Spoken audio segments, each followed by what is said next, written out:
మాజీ మంత్రి హరీష్ రావు సారు అసెంబ్లీలో బాగానే కొట్లాడుతున్నాడు పబ్లిక్ తిప్పల మీద. అరే అసెంబ్లీలో బడ్జెట్ పెట్టిర్రు గండ్ల ఏమేమి ఉన్నాయి, పబ్లిక్ కు ఎన్ని తిప్పలు తీరుతాయి అని చెప్పి మొత్తం 3 దినాలు రాత్రి నిద్ర లేకుండా పూరాగా చదివినా. ఇక లెక్కకైతే జ్వరమే వచ్చింది కానీ గోళీలేసుకొని అసెంబ్లీకి వచ్చిన. అయినా నాకు మాట్లాడనికే మైక్ ఇయ్యరా అని చెప్పి అసెంబ్లీలో బాగానే మాట్లాడిండు హరీష్ రావు సారు. 3 రోజుల నుంచి చిన్నపిల్లలు చదువుకున్నట్టు నిద్రపోకుండా జ్వరం వస్తే 12 గోళీలు బుక్ చేసి చదువుకొని ప్రిపేర్ అయ్యి వచ్చిన సార్. ఇంత కష్టపడి రాష్ట్రానికి మేలు చేయాలి, కొన్ని సూచనలు ఇవ్వాలని వచ్చినాం సార్. మా గొంతు నొక్కకు సార్. అరే మాకు బీఆర్ఎస్ ఎమ్మెల్యేలకు నిధులు ఇవ్వకపోతే కనీసం అసెంబ్లీలో మాట్లాడడానికి మైక్ కూడా ఇయ్యరా సార్. విన్నారు కదా హరీష్ రావు సార్ మాటలు సోషల్ మీడియాలో మస్తు వైరల్ అవుతున్నాయి.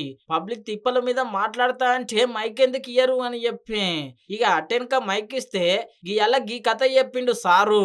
ఈ బడ్జెట్ మొత్తం చూసిన తర్వాత చదివిన తర్వాత చిన్నప్పటి ఒక కథ గుర్తొచ్చింది అధ్యక్ష. చిన్నప్పుడు చదువుకున్నది ఇది బహుశా మీ అందరికి తెలుసు.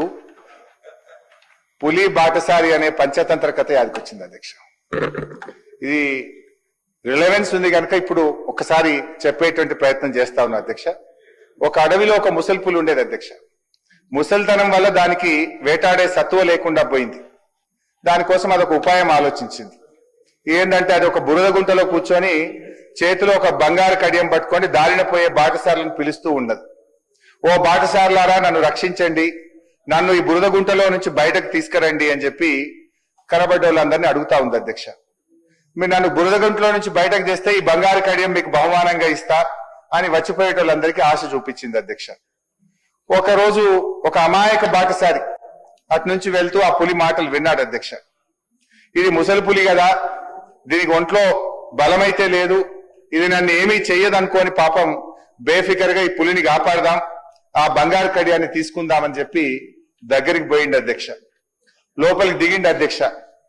పులిని బయటకు దిద్దామని పోతే పాపం అమాయక బాటసారి ఆ పులికి ఆహారం అయిపోయింది అధ్యక్ష.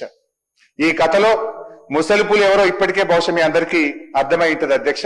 ఆ ముసలి పులి ఎవరో కాదు, ఘనత వహించిన ఈ కాంగ్రెస్ పార్టీ. అది ఆశ చూపిన ఆ బంగారు కడియం మరో పేరే మీ 6 గ్యారెంటీలు అధ్యక్ష. విన్నారు కదా మాజీ మంత్రి హరీష్ రావు సారు కథ ముద్దుగానే చెప్పిండు అసెంబ్లీలో. ఇక అవతల పాటో లూకుటరా వాళ్ళు కూడా సందు దొరికిన కాడికి బాగానే అరుచుకున్నారు. మొత్తం మీద అయితే గిట్లున్నది అసెంబ్లీలో.